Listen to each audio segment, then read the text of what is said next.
유디기 8장. 유딧이 나서다. 그때 유딧이 이 소식을 들었다. 유딧은 무라리의 딸이고, 무라리는 우찌의 아들, 우찌는 요셉의 아들, 요셉은 우찌엘의 아들, 우찌엘은 힐키야의 아들, 힐키야는 하나니아의 아들, 하나니아는 기드온의 아들, 기드온은 라파인의 아들, 라파인은 아히투브의 아들, 아히투브는 엘리야의 아들, 엘리야는 힐키야의 아들, 힐키야는 엘리압의 아들, 엘리압은 느타넬의 아들, 느타넬은 스루미엘의 아들, 스루미엘은 추리사따이의 아들, 추리사따이는 이스라엘의 아들이다. 유딧의 남편은 므낫세라는 사람으로 유딧과 같은 지파, 같은 가문 출신이었는데 보리를 수확할 때에 죽었다. 들에서 보리단을 묶는 이들을 감독하고 있던 그는 뜨거운 열기가 머리를 덮치는 바람에 자리에 누웠다가 자기가 살던 성읍 베툴리아에서 죽었다. 그리하여 도탄과 발라몬 사이에 있는 들에 조상들과 함께 묻혔다. 유딧은 새 넉 달 동안 자기 집에서 과부 생활을 하였다. 그는 자기 집 옥상에 천막을 치고 살면서 허리에 자루옷을 두르고 과부옷을 입었던 것이다. 그리고 과부 생활을 하는 동안 안식일 전날과 안식일, 금음날과 초하룻날, 이스라엘 집안의 축제일과 경축일 말고는 하루도 빠짐없이 단식하였다. 유딧은 용모가 아름답고 모습이 무척 어여뻤다. 그의 남편 므낫세가 금과 은, 남종과 여정, 가축과 밭을 남겼는데 유딧은 그것들을 계속 소유하였다. 유딧에 관하여 좋지 않은 말을 하는 자는 하나도 없었다. 그가 하느님을 크게 경외하는 사람이었기 때문이다. 유딧은 백성이 물이 부족하여 용기를 잃고 수장에게 한 그 좋지 않은 말을 들었다. 그리고 우찌야가 닷새 뒤에 성읍을 아시리아인들에게 넘기겠다고 맹세하면서 백성에게 한 말도 다 들었다. 그리하여 유딧은 자기의 온 재산을 관리하는 시녀를 보내어 성읍의 원로 우찌야와 카브리스와 카르미스를 모셔오게 하였다. 그들이 오자 유딧이 말하였다. 베툴리아 주민들의 수장님들, 제 말씀을 들어보십시오. 여러분이 오늘 백성 앞에서 하신 말씀은 옳지 않습니다. 주님께서 닷새 안에 우리에게 도움을 베풀지 않으시면 이 성읍을 적군들에게 넘기시겠다고 여러분은 말씀하셨습니다. 그렇게 말씀하심으로써 여러분은 하느님과 여러분 사이에 맹세를 내거신 것입니다.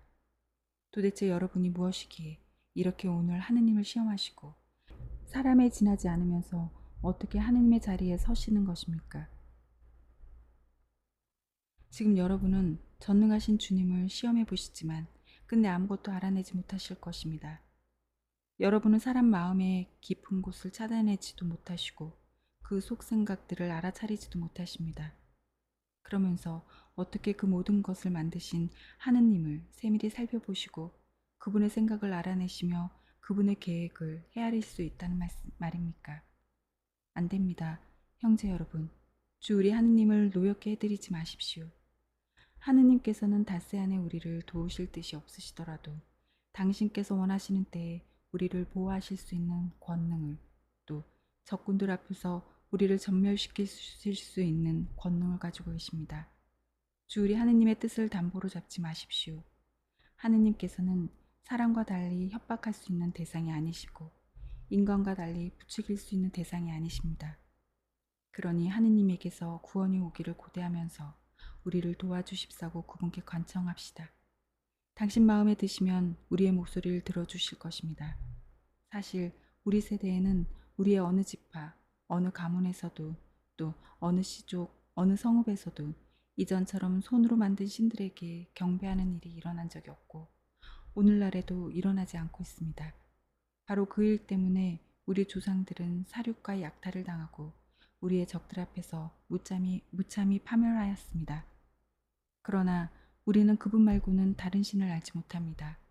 그러므로 그분께서 우리 결의 가운데 아무도 업신여기지 않으시리라고 우리는 희망할 수가 있습니다. 그렇지만 우리가 함락되는 날에는 온 유다도 넘어가고 우리의 성소도 약탈당할 것입니다. 그러면 하느님께서는 성소가 더럽혀진 그 잘못을 우리 자신의 피로 같게 하실 것입니다.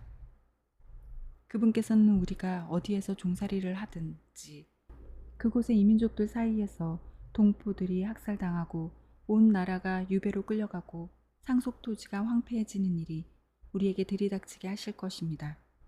그리하여 우리는 우리를 종으로 사들이는 자들 앞에서 조롱거리와 우윳거리가 될 것입니다. 그리고 우리는 종살이를 하면서 아무런 은혜도 입지 못할 것입니다.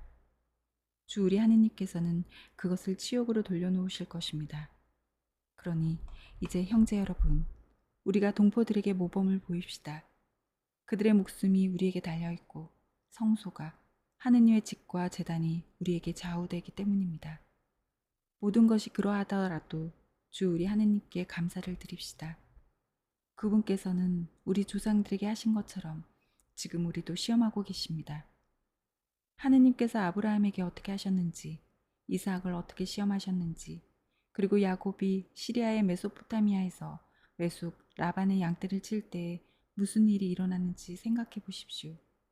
그들의 마음을 시험하시려고 그들에게 불같은 시련을 주신 것입니다. 그분께서는 우리에게도 그냥 보복을 하지 않으십니다. 주님께서는 당신께 가까운 이들을 깨우쳐 주시려고 채찍질 하시는 것입니다. 그때 우치야가 유디스에게 말하였다. 그대가 한 말은 진심에서 우러나온 것이니 그대의 말을 반박할 자 아무도 없소. 그대의 지혜가 오늘만 드러난 것이 아니오.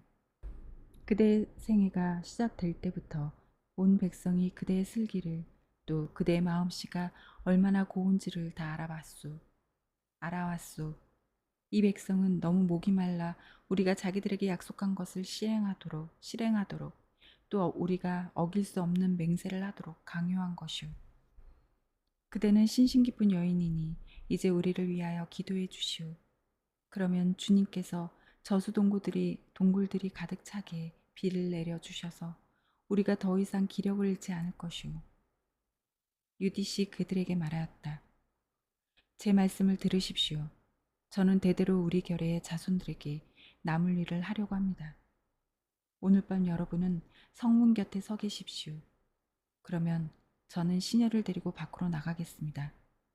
여러분이 이 성읍을 적군들에게 넘기겠다고 말씀하신 그 날짜 안에 주님께서는 제 손을 통하여 이스라엘을 구하실 것입니다. 그러나 제가 무슨 행동을 하는지 알아내려고 하지 마십시오. 제가 하려는 일이 끝날 때까지는 여러분에게 이야기하지 않겠습니다. 우찌야와 다른 수장들이 유디스에게 말하였다. 평안히 가시오. 주 하느님께서 우리 적군들에게 보복하시기 위하여 그대 앞에 서서 가시기를 비오. 그러고 나서 그들은 그 초막을 떠나 자기들의 자리로 돌아갔다.